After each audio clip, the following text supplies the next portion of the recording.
সকাল সকাল ঘুম থেকে ওঠার পর একটা হেলদি ব্রেকফাস্ট করলাম ওটস এবং কলা দিয়ে। এবং আজকের ওয়েদারটা ছিল অসম্ভব সুন্দর একটা ওয়েদার। এবং আজকে আমরা যাচ্ছিলাম আরেকটা সুন্দর জায়গায়, মেইনলি যাচ্ছিলাম আজকে একটা মিনি আফগানিস্তানে। চলেন আজকে আপনাদেরকে একটু ছোট্ট আফগানিস্তানে ট্যুর দিয়ে আনি। আরে আপনারা কিন্তু সিরিয়াসলি নেবেন না, আমি জাস্ট মজা করছিলাম আপনাদের সাথে। কে কোথা থেকে দেখছেন আগে সেটা কমেন্ট করুন। আসসালামু আলাইকুম everyone, welcome back to my new blog. কেমন আছেন আপনারা সবাই? আমি এবং আমার হাজব্যান্ড মিলে আজকে যাচ্ছিলাম হচ্ছে একটা নতুন জায়গায়। যদিও আমার হাজব্যান্ড আগে গিয়েছিল, আমাকে সাথে নিয়ে যাচ্ছিল সেই জায়গায়। মেইনলি আমরা একটা যাচ্ছিলাম আফগানি মার্কেটে। আমি আগে সেখানে যাইনি এবং আমরা আসলে নেদারল্যান্ডে কোথায় ঘুরতে যাব সেটা খুঁজে পাচ্ছিলাম না। আর আমার র্যান্ডমলি আসলে ঘুরতে ইচ্ছে করছিল এবং অনেকদিন পর আমার হাজব্যান্ডেরও আসলে ছুটি ছিল, তাই ভাবলাম যে আমরা একটু র্যান্ডমলি ঘুরে আসি, খাওয়া দাওয়া করে আসি। তো যেখানে যাচ্ছিলাম সেটা হচ্ছে আমার বাসা থেকে অলমোস্ট 1-1.5 ঘন্টা দূরে, মানে ট্রেনে 1-1.5 ঘন্টা লাগে। এবং সেই দিনকার ওয়েদারটা খুবই ভালো দেখে আমি বের হয়েছিলাম, তাই আমি অনেক বেশি হ্যাপি ছিলাম যে যা একটু ওয়েদারটা ভালো আছে। কিন্তু নামতে না নামতেই আসলে বৃষ্টি শুরু হয়ে যায়। নেদারল্যান্ডের ওয়েদার বলে কথা, কোনো সিউরিটি নাই। তারপর হচ্ছে আমরা একটু হাঁটি, বাস ধরেছিলাম মেনলি। বাস থেকে হচ্ছে নেমে আমাদেরকে আরেকটু সামনের দিকে হাঁটতে হবে মার্কেটটার জন্য। এটা হচ্ছে কাইন্ড অফ ওপেন মার্কেট এবং এটা শনিবার এবং রবিবারে শুধুমাত্র বসে। এটার নাম হচ্ছে বেভার উইক। মেইনলি একটা অ্যারাব টাইপের মার্কেট, মানে এখানে সম্পূর্ণ জিনিসপত্র হালাল এবং এখানে অ্যারাবিক যত ফুড আছে, যত মশলা আছে সবকিছু পাওয়া যায়। ফার্স্টে ঢুকেই তো আমি আমার পছন্দের জিনিসটা পেয়ে গেলাম। এটা বাংলাদেশে অনেক বেশি ফেমাস, এখানেও হচ্ছে পাওয়া যায়। এখানে মেইনলি আলুর জিনিস অনেক বেশি মজার হয়, সো এটাও পাওয়া যাচ্ছিল। আমি তো দেখেই বলছিলাম যে আমি এটা খাবই। তো এটা ফার্স্টে গিয়ে আমি এটা আগে খেয়েছি। এটা হচ্ছে আমাদের দিনাজপুরও অনেক মজার পাওয়া যায় এবং এটা বিভিন্ন সিটিতেই পাওয়া যায়, আমি দেখেছি। আপনাদের কার কার এটা পছন্দ একটু কমেন্ট করে জানাবেন কিন্তু আমাকে। এটার এক্স্যাক্ট নামটা আসলে জানি না, আমি এটাকে পটেটো রোলার বলি। আপনারা কে কি বলেন অবশ্যই আমাকে বলবেন যে আসলে এটার এক্স্যাক্ট নেমটা কি। পটেটো রোলার খাওয়ার পরপরই হচ্ছে একটু হাঁটার পর বৃষ্টি চলে আসলো, তাও আবার বৃষ্টি কি একদম ধুমায় বৃষ্টি যেটা বলে সেটা। এবং সামিউল আর আমি কোথাও ঘুরতে গেলে বা কোথাও থাকলে আসলে বৃষ্টি হয়, সেটা হচ্ছে আমি হাড়ে হাড়ে টের পাই। তা আমরা দুইজনই হচ্ছে একদম দৌড় দিচ্ছিলাম। দৌড় দিয়ে এখন মার্কেটের ভিতর ঢুকবো। মার্কেটের বাইরেও অনেক স্টল ছিল এবং মার্কেটের ভিতর ঢুকেই তো একদম শান্তি। মার্কেটের ভিতর ঢুকে তো আমি বলছি, ভাইরে ভাই আমি তো নিউ মার্কেটে চলে আসলাম, এমন একটা ফিলিংস দিচ্ছিল। সেখানে সব জুতা, ব্যাগ সব কিছুই পাওয়া যাচ্ছিল। এবং এই যে আমি ফার্স্ট টাইম এটা ট্রাই করব, এটা যে ঠান্ডা হয় এটা আমি জানতাম না। যখন হচ্ছে আমি এটা হাতে ফার্স্ট টাইম ধরি তখন আমি না মানে খুবই শকড হয়ে গেছিলাম যে এটা আমার কাটার মতো কেন হাতের মধ্যে লাগছে। এটা আমি অনেকে আমাকে বলেছে এটা তো ঠান্ডা, নাইট্রোজেন ঠান্ডা তো হবে, এরকম ওভার অ্যাক্টিং করার কি আছে। আমি জানতাম না, আসলে আমি ফার্স্ট টাইম খেয়েছিলাম। এখন আপনি দেখে বলবেন যে আপু আপনি কি বসুন্ধরাতে চলে এসেছেন? আমাদের বসুন্ধরা ফুড কোর্ট যেমন সবসময় এমন বিজি থাকে, ঠিক তেমনই ছিল। বসুন্ধরা ফুড কোর্টে চলে আসছি মনে হচ্ছিল।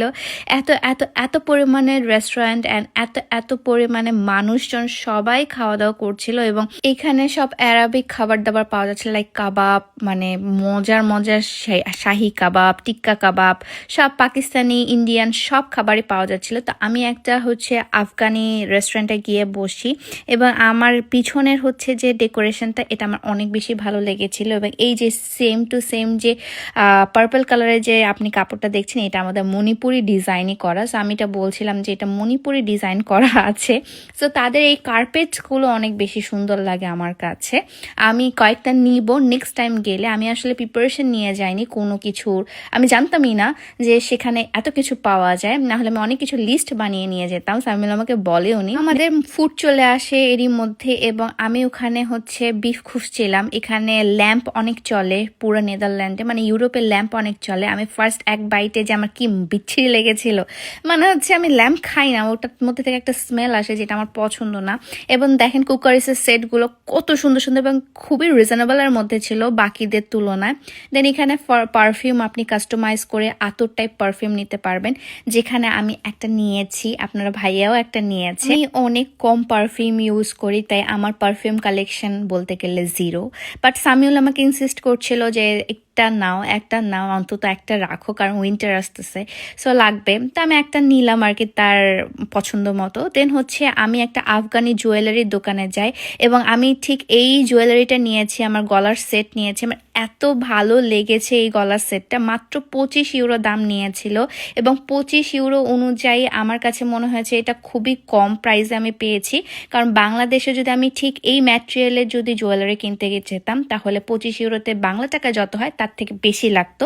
সো আমি অনেক হ্যাপি ছিলাম। আমি যেদিকে তাকাই সেই দিকেই আমার জাস্ট নিতে ইচ্ছা করছিল। এখানে ফ্রেশ সবজি পাওয়া যাচ্ছিল, এখানে ফ্রেশ মাছ মাংস সব কিছু পাওয়া যাচ্ছিল এবং এখানে কাইন্ড অফ হচ্ছে লইয়া যান নিয়ে যান এরকম টাইপের হচ্ছে বাজার বসেছিল। এবং আমি সবচেয়ে অবাক হয়েছি যে এই কালো জিরার তেলটা তো আমার চোখের সামনে বানিয়ে দিচ্ছিল এই কালো জিরার তেলটা। আমি তো অনেক অবাক হচ্ছিলাম দেখে। শুধু আফগানি না, টার্কিশও অনেক ডেজার্টের হচ্ছে দোকান ছিল, যেমন আমি এখানে বাকলাভা দেখছিলাম। এখানে কি কোনটা বাদে কোনটা নিব বুঝতেছিলাম না, আমার তো প্রতিটাই নিতে ইচ্ছা করছিল এবং এত সুইট আইটেমগুলো এত মজার হয়। দেন এখানে বিভিন্ন পদের মশলা ছিল, আমি আমার মাকে জাস্ট ভিডিও করে করে পাঠাচ্ছিলাম যে দেখো কত প্রকারের মশলা, কত প্রকারের নাটস, এবং এখানে মানে সবগুলোই পাওয়া যাবে, আপনি কি নিবেন সবই পাওয়া যায়। এরপর আমি আফগানির সেই ফেমাস আইসক্রিমটা পেয়ে যাই, সেটার নাম হচ্ছে শেরিয়াক।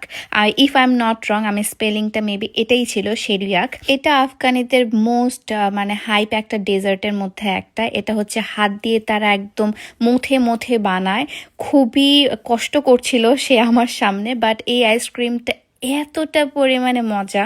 একদম পেস্তাচিও দেওয়া আছে, মিল্কটা একদম গাঢ় একটা মিল্ক, এবং মিল্কের সাথে হচ্ছে যে আইসক্রিমটা বানায় সে আইসক্রিমটা অসাধারণ ছিল। যারা মিল্কি টাইপের আইসক্রিম খেতে পছন্দ করেন, খুবই মজার এবং বেশি কিন্তু হচ্ছে আপনার সুইটও না, খুবই মজার একটা আইসক্রিম। আমি তো ফার্স্ট টাইম খেয়েছি, আমার কাছে বেশ ভালো লেগেছে। তারপর আমি আসলে বাসার দিকে রওনা দিয়ে দিই, আর ভিডিও ক্লিপস নেওয়া হয়নি, আমি আসলে ঘুরতেই ব্যস্ত হয়ে গিয়েছিলাম। আমি 1% আপনাদেরকে দেখাইনি কি কি পাওয়া যায় সেখানে। অনেক জিনিসপত্র পাওয়া যায়, লিটারালি অনেক জিনিসপত্র পাওয়া যায়। আমি নেক্সট টাইম গেলে যে কি কি নিয়ে আসবো, আমার নিজেরও আসলে মনে হচ্ছে যে আমি পুরো মার্কেটটা তুলে নিয়ে আসতে পারলে খুব ভালো হতো। স্টেশন যেহেতু আমাদেরকে চেঞ্জ করে করে যেতে হয়, মাঝখানে স্টেশনে আমি আসলে দাঁড়িয়েছিলাম। সো মাঝখানে স্টেশনের যে ট্রেনটা সেটা 10 মিনিট পরে, এবং আমি আমার লিপসটা ড্রাই হয়ে যাওয়ার কারণে লিপ বাম দিচ্ছিলাম এবং সামিউল আমার সাথে আসলে মজা করছিল। আমরা দুইজন দুজনকার সাথে সব সময় লেগে থাকি, মানে হচ্ছে আমরা দুইজন দুজনকার সাথে সব সময় ঝগড়া মজা মারামারি সবকিছু করি। আসলে আমাদের মধ্যে টম এন্ড জেরির মতো রিলেশন। বাসার দিকে আসলে পৌঁছে গিয়েছিলাম, খুবই সুন্দর একটা চাঁদ উঠেছিল এবং সামিউল এবং চাঁদ, আমার দুইটা চাঁদ একসাথে। তো বাসায় চলে আসার পর এই ডেজার্টটা আমি আসলে নিয়েছিলাম, আপনাদের সাথে এখন শেয়ার করবো এটা খেতে কেমন।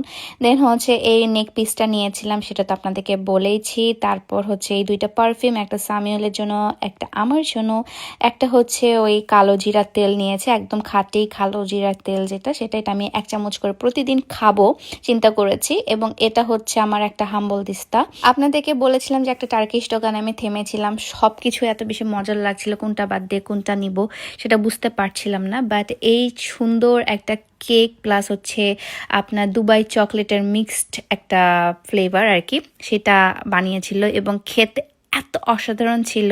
এটার ভিতরে যে সেমাই ক্রাঞ্চিনেসটা এবং এখানে যে পিস্তাচিও দেওয়া ছিল এবং কেকটা, মানে সব কিছু মিলিয়ে মানে তাদের এই কেক প্লাস হচ্ছে চকলেট, এটা কেউ বিট করতে পারবে না, অসাধারণ খেতে ছিল। তো বাসায় এসে একটু হালকা রান্না তো করতেই পারি আমি, তাই না? কলিজা ভুনা রান্না করতে করতে আপনাদের সাথে বিদায় নিচ্ছি। আজকের ভিডিওটা এই পর্যন্তই, সবাই ভালো থাকবেন, আল্লাহ হাফেজ।